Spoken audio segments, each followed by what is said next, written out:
Howdy banger pals, Blaine Smith joining you once again. It's end of the year content time. We've got album of the year stuff just around the corner, but before that, our annual, or I guess biannual tradition, we head over to the Patreon campaign, because we have a Patreon campaign, and we ask you, hey, what records did we miss? What records did we not cover? Is it something you liked? Is it something you hated? Did you just want to get our opinion on something? And so I have 5 albums that you thought we should cover, and spoiler alert, I like them all. Oh, thank God. So up first, these are in no particular order because this is just what we missed. This isn't a ranking or anything. This is just 5 records that you wanted me to talk about. And the first one makes a lot of sense because I've talked about them a lot on the channel. It's one of the original workhorses of death metal, Incantation with Unholy Deification.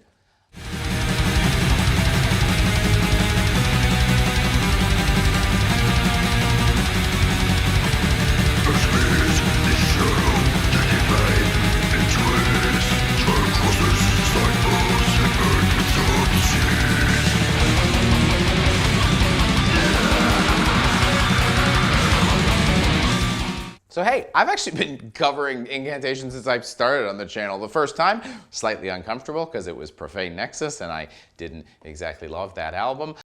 Look, Profane Nexus, I know I've been hard on you, but you're an Incantation album. Your brothers and sisters are doctors and pilots, and you're an accountant. But Incantation is one of the most bulletproof death metal bands of all time, so they returned with Sect of Vile Divinities, which I liked a lot more, and then now we're here on another record, and I like this one even more. Isn't that convenient? Thank God. Obviously, a band that's been around 35 years is going to have a pretty distinct sound. They're going to have worn into a groove, and you can guess what an Incantation record is going to sound like. But the thing I do really like about Incantation is every record they do seem to try and figure out a way to say, hey, why is Incantation recording another album at this point? What are we doing? So you're getting that classic Incantation, super slow death metal that's like bordering on Death Tomb. And this time, they're kind of tossing their hat into the ring of the who can best adapt Lovecraftian vibes to death metal that we're kind of living in the golden era of. And Incantation nails it. Now look, yeah, it's not surprising that one of the original kind of death metal bands that are gross and grimy and drippy and that kind of all the Lovecraftian new dudes are heavily influenced by is able to pull off that style. So, you know, shooting fish in a barrel a little bit for them, but hey, I'll listen to Incantation shoot these fish in a barrel all damn day. Fantastic album. Love it. 4 out of 5 skulls. Oh wait, I forgot a bit. The skulls are drippy. The skulls are drippy. Up next, you guys wanted me to talk about a not metal album, and I like that we're letting a little bit of not metal in. Look, we don't want to let too much in. We can't overrun the channel with it, but every once in a while, it's nice to talk about something adjacent. You gotta stop listening to metal every once in a while and listen to something that's, you know, right beside metal. So, Svalbard, The Weight of the Mask. Take it away.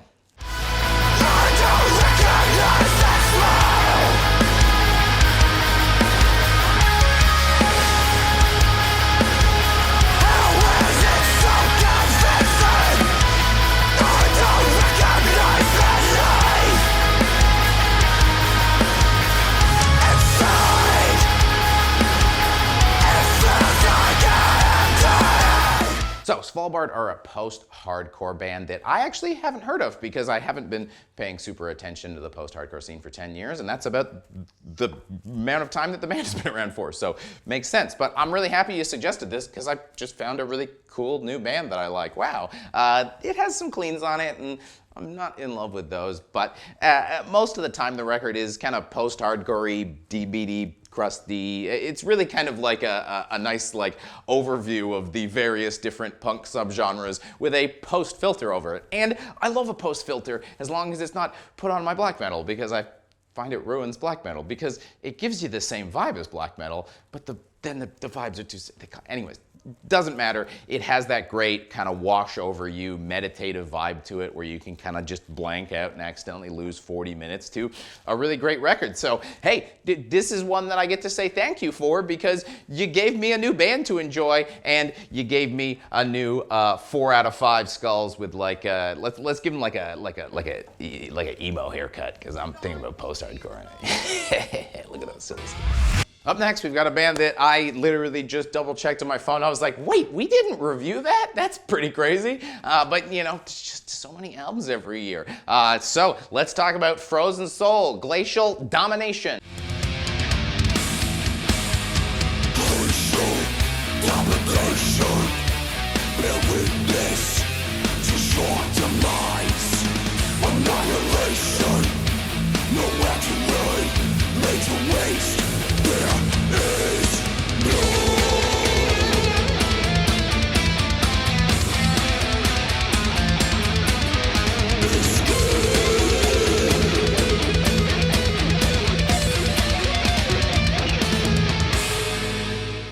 Frozen Soul is a complicated band for me to talk about because they're a band that I'm very happy exists. I feel like they're really carrying that kind of modern Cannibal Corpse crown. It's like a nice way to get everybody into death metal. The shows are amazing and everybody just has a good vibe and feels happy and is having fun. And I love everything about that.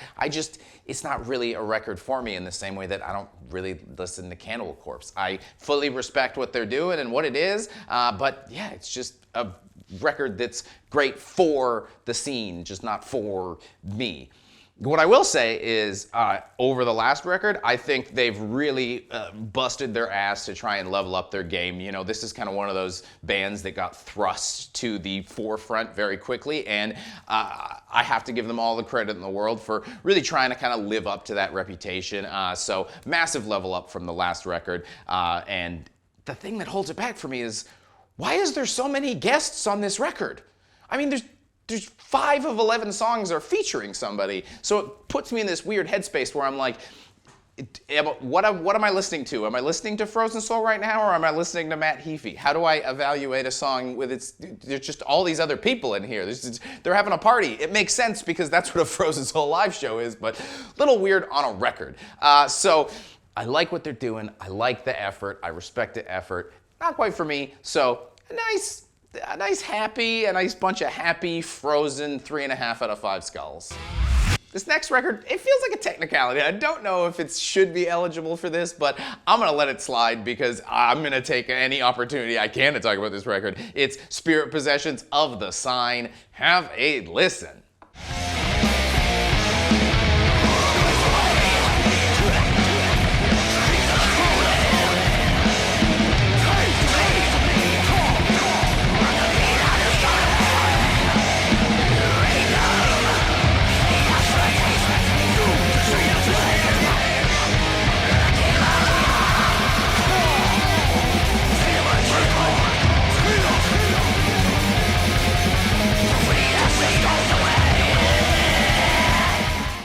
Kind of weird to talk about this record in this space because I did talk about it on Metal Monthly already.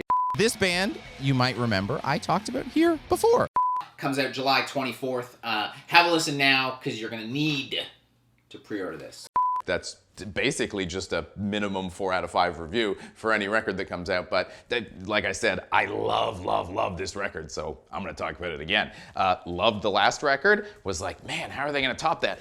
It tops it in every way. The last album cover's better. The last album cover's perfect, but the record is phenomenal. It's just a masterful demo of how to play fast and aggressive and not have it get boring or repetitive. It's evil, it's menacing, and since then I've gotten to see them live in a church with Bellwitch, and let me tell you, that was an experience. Oh my God, this is such a great live band as well. It's impressive. It gives you a whole different vibe when you're like, how the hell is this only 2 people making this unholy racket? Phenomenal drumming.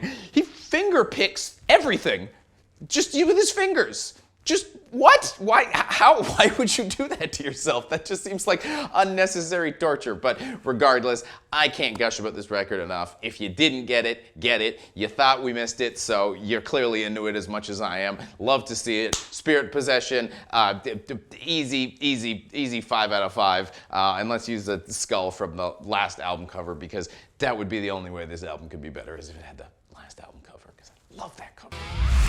Our last album that we missed this year, another surprising miss. This was a really stacked year for releases. Every week it was hard to pick what we were reviewing, and yeah, fully should have reviewed Horrendous, Ontological Mysterium, so let's talk about it now.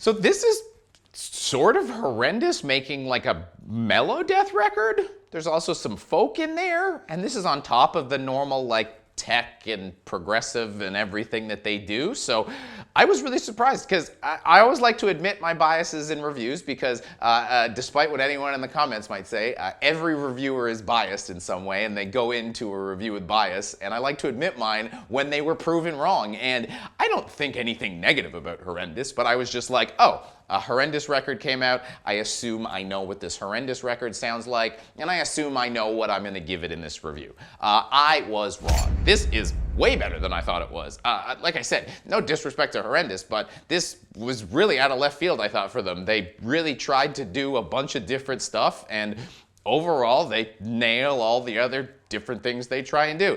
I guess it shouldn't be surprising that tech and prog guys can do Melodeath, because let's be honest, one's kind of harder than the other. But regardless, normally the trade-off is when you're that tech and progressive, you don't know what sounds good, and Melodeath is just about making things that sound good. But hey, they do it both. I don't know, it's quite album of the year territory. Decibel gave it their #1 spot. I'd say, you know, there's a little bit of kind of conflict, because you do get some of those, like, I don't know, you know, a little bit of farty prog bass tone and stuff that kind of conflicts with the cool, kind of just fun party vibe of the Melodeath going on. But I was super blown away, very exceeded my expectations.